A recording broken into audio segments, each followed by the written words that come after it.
Nous nous préparons pour les négociations de ce vendredi. Un accord avec l'Amérique, un soutien à notre État et à notre peuple. Des garanties de paix et de sécurité sont essentielles pour que la Russie cesse de détruire la vie d'autres peuples. Je rencontrerai le président Trump. Il est important pour moi et pour nous tous dans le monde que l'aide américaine ne soit pas interrompue. La force est nécessaire sur le chemin de la paix. Alors, est-ce que Volodymyr Zelensky risque d'être mangé comme les autres, c'est-à-dire qu'il va signer, c'est-à-dire qu'il va croire en les bonnes paroles de Donald Trump, et puis au final... Je pense que Volodymyr Zelensky n'a pas vraiment le choix de toute manière. Il est obligé d'aller signer quelque chose avec les Américains parce qu'on voit bien le retournement des alliances. Il est obligé d'aller voir Trump et certainement de signer. Ce qu'il essaye de faire là dans la dernière ligne droite, c'est de négocier le plus possible. C'est-à-dire qu'il a bien compris que quand même ces minerais...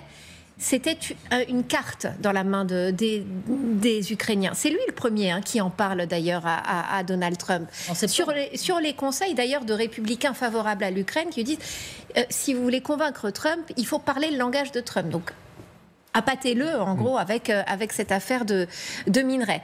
Le problème c'est que ça a presque trop bien marché et qu'après Donald Trump a voulu aller beaucoup trop loin avec cette histoire des 500 milliards. Donc aujourd'hui il essaye tant bien que mal, mais c'est vrai que c'est extrêmement compliqué parce qu'il n'est pas en position de force. Il essaye de rééquilibrer la situation et d'obtenir le maximum alors c'est même pas vraiment des garanties de sécurité parce qu'on voit que c'est pas marqué noir sur blanc. Après, il y a une chose, c'est quand même les Américains, et ce que dit le Waltz, le conseiller à la sécurité, c'est pas faux. À partir du moment où les Américains investissent dans ces mines, ils vont vouloir protéger leurs investissements. Donc c'est une forme. Évidemment, c'est pas celle que Zelensky voulait, mais c'est quand même une forme de garantie de sécurité. Il va falloir voir finalement dans le détail ce que dit véritablement cet accord cadre. C'est ne pas se focaliser uniquement sur les minerais, voir ce qu'il y a à côté. Après, juste un mot, les Américains, comme on le disait tout à l'heure en antenne, ils se sont toujours payés sur la bête. C'est-à-dire que quand ils vont dans un pays, quand ils apportent une aide militaire, ils espèrent bien quelque chose en échange. Il y a un côté coucou. C'était vrai. C'était vrai au Koweït, c'était vrai en Irak. En Irak, quand ils y vont, c'est aussi pour les champs de pétrole. Bon, de toute manière, c'est aussi une façon c'est la méthode américaine. Là, ce qui change, c'est qu'ils le disent aussi très haut et très très fort. Alors, on va continuer de débattre bien évidemment ensemble et vous écouter. Autre illustration de cette méthode, c'est-à-dire qu'on prend et puis quand il peut y avoir quelques soucis, quelques embêtements, vous l'avez souligné Sylvia, eh bien à ce moment-là, c'est plus notre problème. Je prends les terres, je prends le sol, je prends les richesses et puis pour ces garanties de sécurité aux Européens de faire le boulot. S'ils le peuvent, s'ils ne le peuvent pas, eh bien c'est pas très très grave pour Donald Trump et les États-Unis. Et pourtant, écoutez ce que disait il y a encore quelques heures le président ukrainien. Si nous n'avons pas cela, rien ne fonctionnera. Rien ne fonctionnera et je le sais. C'est pourquoi j'ai dit que j'étais prêt à me pencher sur plein de sujets. Mais j'ai surtout besoin de comprendre ce qui va nous arriver, à nos familles demain, et quelle est votre position à vous, les États-Unis. Nous n'avons pas seulement besoin d'accords sur l'argent, nous essayons de survivre.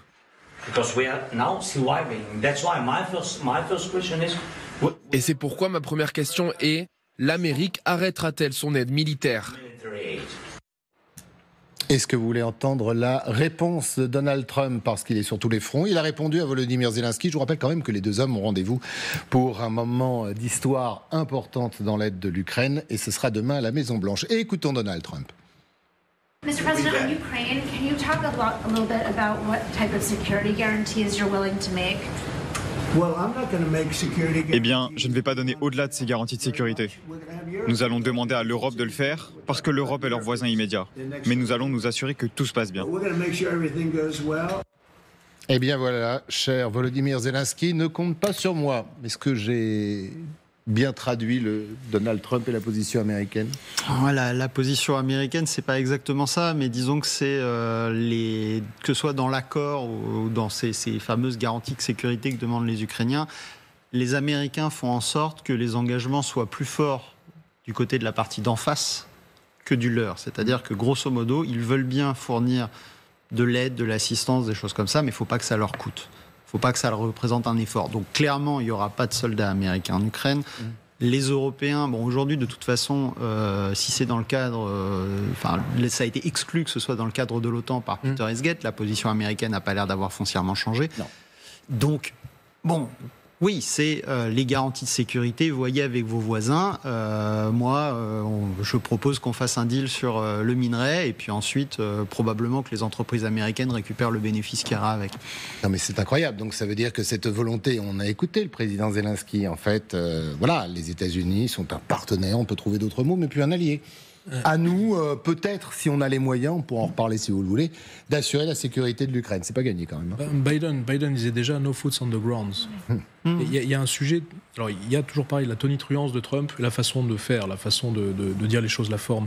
Mais en fait, dans le fond, il y a une présence américaine qui est très très très forte en Ukraine, en Europe, etc. L'OTAN est l'outil, j'allais dire régalien de sécurité et de défense des États-Unis. Donc CIA, les armées, etc. Mais le sujet qu'il y a derrière ça, Trump le dit, c'est les Européens. C'est-à-dire que Emmanuel Macron est allé à Washington il y a quelques jours, là, en début de semaine. Il est évident qu'en aparté, peut-être hors caméra, le sujet est abordé. Avec Keir Starmer, idem, probablement avec les Polonais, etc. Ce que je veux dire, il arrive aujourd'hui, il est au concret, peut-être à l'heure où nous parlons. Il y a une tendance de fond très structurante dans les relations internationales, côté américain, de dire... On a besoin de reconcentrer nos efforts stratégico-militaires et diplomatiques, etc., sur le front en Asie, en Indo-Pacifique, etc. Et donc, vous, Européens, prenez-vous en main, les amis, bougez-vous, industrialisez-vous. Alors, est-ce qu'il peut y avoir du pillage réciproque, etc. Bon, mais bougez-vous et regardez votre sécurité, augmentation des PIB pour l'outil militaire, etc., etc. Et donc, dans ce cadre-là, trouvez une surface de contact suffisante avec l'Ukraine pour participer à la sécurisation de l'Europe et à l'Ukraine. Donc en fait, dans le sujet, il y a la tonitruance de Trump, les tendances de fond des relations internationales, de la priorité stratégique pour Washington, qui ne change pas, qui reste Pékin, et une part européenne, et c'est peut-être contre-intuitif par rapport à ce que l'on peut lire dans les médias, mais de continuité d'une certaine manière entre Washington et beaucoup de chancelleries en Europe pour dire... On va mettre en branle dans les prochains mois quelque chose qui ressemblera à une architecture de sécurité renouvelée. Il y a eu un communiqué, on essaie de vérifier d'ailleurs ce matin, des autorités françaises avec des négociations, là aussi, sur des minerais à des fins militaires. C'est notre ministre. La Défense qui explique qu'il est en discussion, que la France est en discussion depuis octobre dernier, en effet, pour obtenir un accès à certaines de ces matières premières, notamment à des fins militaires. Donc on va tous faire comme les États-Unis avec l'Ukraine. Si on veut les aider, enfin s'ils veulent de notre aide, eh bien il faudra qu'ils payent quelque part. Vous savez, on a vu un reportage de notre envoyé spécial Gwendoline de Bono dans des mines de graphite, je crois. Dans le sud du pays, oui. Qu'est-ce que disait le patron de la mine ? Il disait, mais on a besoin d'investissement, en fait. Moi, je ne vois pas spécialement d'un mauvais œil l'arrivée des investisseurs américains ou européens. Mais de toute manière, l'Ukraine manque évidemment de oui, parce que ces mines, elles ont 30 ou 40 investir. ans. De toute façon, il faut tout refaire. Et certains ne sont pas encore exploités, d'ailleurs. Donc il faut tout refaire. Donc, en fait, il ne faut peut-être pas parler de pillage ou de raquettes. De toute manière, l'intérêt aussi de l'Ukraine, c'est d'arriver à développer ces minerais. Bon, ils en ont dans leur sous-sol. Ces mines, elles sont extrêmement vétustes. Aujourd'hui, il faut des investissements. La question, c'est après, comment est-ce qu'on répartit les revenus qui sont générés. Et c'est là où on voit un Donald Trump qui a envie d'emporter la part du gâteau. Et les Européens, mais les Européens de leur côté, ils discutent sur ces mêmes sujets-là. Et sur les protections, Magali, quel est votre sentiment sur... c'est pas une trahison de la part des Américains vis-à-vis de... Zelensky, regardez ce que dit Zelensky encore une fois, il y croit, il le demande, il veut cette protection, cette couverture face à la Russie, il la demande depuis des mois, voire des années aux Américains, et là Trump lui dit pour votre protection, allez voir l'Europe. Non, mais les Américains, il faut se mettre un petit peu dans la mentalité des Américains. Ils ont un océan qui les sépare de l'Ukraine, de l'Europe, donc ils disent, ça c'est le bon sens version Donald Trump, c'est à l'Europe d'assurer la sécurité. Bon, ce que cherche à obtenir aujourd'hui Keir Starmer, Zelensky, Emmanuel Macron, c'est finalement ce qu'on appelle un espèce de filet de sécurité américain. C'est-à-dire qu'on a bien compris que ce serait quand même à l'Europe de faire une partie du boulot en Ukraine, mais ce que veulent obtenir les Européens et Zelensky, c'est du renseignement américain, c'est peut-être aussi les avions, enfin d'essayer d'avoir une espèce de support en deuxième ligne quand même des Américains, parce que sinon là c'est un véritable problème pour l'Ukraine, parce que dans quelques années, quand Vladimir Poutine aurait eu le temps de reconstituer son industrie de défense... S'il repart à l'offensive. Que fera-t-il ?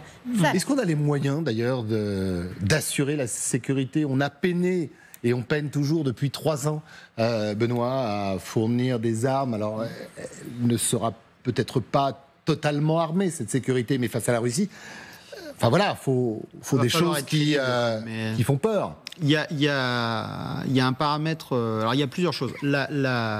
Aujourd'hui, si la guerre s'arrête demain et qu'il faut fournir des garanties de sécurité demain, l'Europe va avoir du mal à le faire parce qu'elle n'est pas prête collectivement, et les différents États individuellement ne sont pas prêts à assumer seuls le poids de la stabilisation de l'Ukraine. La question, c'est le temps. C'est en fait dans combien de temps on veut être prêt. Bien sûr, on va Trump réinvestir. Trump ne laisse pas beaucoup de temps. Poutine là, non plus. Voilà. C'est une là question aujourd'hui, pas de semaines, peut-être de mois, mais encore. Alors, c'est là qu'il y a un autre paramètre, c'est que les Européens se sont mis dans une situation, et les Ukrainiens, évidemment, mais eux n'ont pas le choix, mais les Européens se sont mis dans une situation où tout tourne autour de l'Ukraine. Mais en fait, entre Américains et Russes, tout ne tourne pas autour de l'Ukraine. La négociation, elle est beaucoup plus vaste.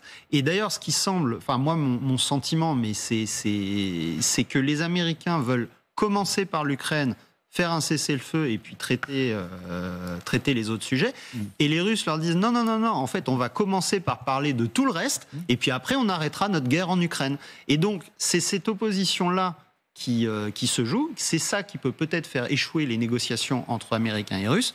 Et c'est là que les Européens devraient avoir l'intelligence d'élargir les sujets avec les Américains pour ne pas se retrouver à juste gérer le service après-vente de l'Ukraine, mais s'inviter à la négociation globale sur l'architecture mondiale de sécurité avec la Russie et les États-Unis. C'est très intéressant ce que vous dites, parce que l'intitulé de la réunion qui commence aujourd'hui à Istanbul entre Américains et Russes, c'est la deuxième, après Riyad, c'était il y a une petite dizaine de jours. Le communiqué officiel dit l'Ukraine ne sera pas au menu. On va parler de toute autre chose, mais pas l'Ukraine. Voilà, la diplomatie, la place de la Russie, la levée des sanctions, mais voilà. Donc, pour le moment, on fait son petit business entre soi, puis après on verra. C'est une manière, en fait, très stratégico et militaire et surtout diplomatique d'en parler sans en parler, mais aussi, Benoît bien le disait, c'est-à-dire que d'un point de vue américain, comme d'un point de vue de Moscou d'ailleurs, l'Ukraine c'est un chapitre. Il y a le chapitre de la Russie en Méditerranée. Il y a le chapitre du Proche Moyen-Orient, il y a le chapitre d'une bonne partie de l'Afrique, dans l'arrière-cour américaine, des aires d'influence russe en Amérique latine, dans son arrière-cour. Le sujet principal, je le dis en dernier, qui serait celui de détacher la Russie de la Chine. Là, plus compliqué. En tout cas, le sujet est indirectement posé de cette manière-là. Donc, l'Arctique, etc., l'espace, il y a un certain nombre de sujets comme ça. Donc le fait de ne pas aborder comme ça, de but en blanc, l'Ukraine, permet de faire un tour d'horizon des autres sujets. On voit qu'ils sont en fait mondiaux, globaux, transversaux, etc. Et qu'on revient à une sorte de course entre grandes puissances, de grands États, de post-impériaux, avec des difficultés aux frontières, des capacités offensives, multivariées, etc. Et donc d'un dialogue qui revient puissamment sur les logiques de puissance. Puissance des États qui sont des puissances. Et là-dedans, l'Europe, on le disait au début de l'émission, est un petit peu en décalage, avec pas trop d'outils, pas complètement outillés, etc. Mais clairement, côté européen, il y a ce besoin de réveil parce qu'on a un alignement d'un momentum Washington, Moscou, Pékin pour essayer d'avoir une sorte de régulation des affaires mondiales et compagnie. Et les trois ne se cachent pas. Et les trois ne se cachent pas. Surtout que les autres apparaissent avec beaucoup de faiblesse, ou en tout cas beaucoup d'inhibition, en fait. Il nous faut combien de temps, alors, pour se reconstruire, nous reconstruire et aider l'Ukraine pour assurer sa sécurité, comme l'a décidé Donald Trump, en disant moi la sécurité de l'Ukraine, c'est plus mon problème. C'est très difficile de répondre à cette question parce que ça dépend ce qu'on appelle aider l'Ukraine à assurer sa sécurité. Ce que veut Volodymyr Zelensky aujourd'hui? Voilà. Restons sur cette demande ukrainienne. Ce que voudrait Volodymyr Zelensky, à minima, c'est figer le front dans l'état dans lequel il est aujourd'hui. Donc déjà ça potentiellement, c'est une paix armée. Et on comprend bien que les arrière-pensées, c'est de peut-être préparer la reconquête ou la revanche. Donc c'est une autre paire de manches. Mais à minima, cette paix armée, ça suppose d'être capable de rééquiper l'armée ukrainienne, de la remettre en état de se défendre, ce qui est déjà un effort industriel considérable. Si en plus, on doit consentir un effort industriel pour nous réarmer, étendre, développer nos appareils militaires, ça va être un poids tout aussi considérable, avec la reconstruction de l'Ukraine en plus, parce que s'il n'y a pas de stabilité économique, sociale et politique en Ukraine, tout ça servira à rien. Donc en fait, c'est un effort qui se chiffre en plusieurs centaines de milliards d'euros. Est-ce que l'Europe a les moyens d'y consentir? J'en sais rien. Et on a bien compris, Magali, avec Donald Trump, c'est à lui quand même une forme de rentabilité, un vrai business, et à nous de nous épuiser à essayer d'assurer la sécurité de l'Ukraine. Enfin, moi j'ai senti ça comme ça, mais je peux me tromper, bien sûr. Oui, alors le problème des Européens, c'est qu'en fait, on sait quand même que ce moment arrive depuis un bout de temps. C'est-à-dire les lignes de production qui ne fonctionnent pas suffisamment, la réindustrialisation de l'Europe. En fait, tout ça a pris trop de temps. Et aujourd'hui, justement, on n'est pas capable de prendre la relève des Américains. Donc aujourd'hui, on sent quand même au niveau européen qu'il y a une prise de conscience, parce qu'évidemment Donald Trump bouscule tellement. À partir de dimanche, un sommet à Londres très important. Sommet à Londres, 6 mars, sommet extraordinaire à Bruxelles, où justement Zelensky est invité. Livre blanc sur la défense. Mais en fait, c'est le rythme européen qui est pas adapté en fait aux événements qui se précipitent. Il faut qu'on se bouge. Ouais, il faut aller vite.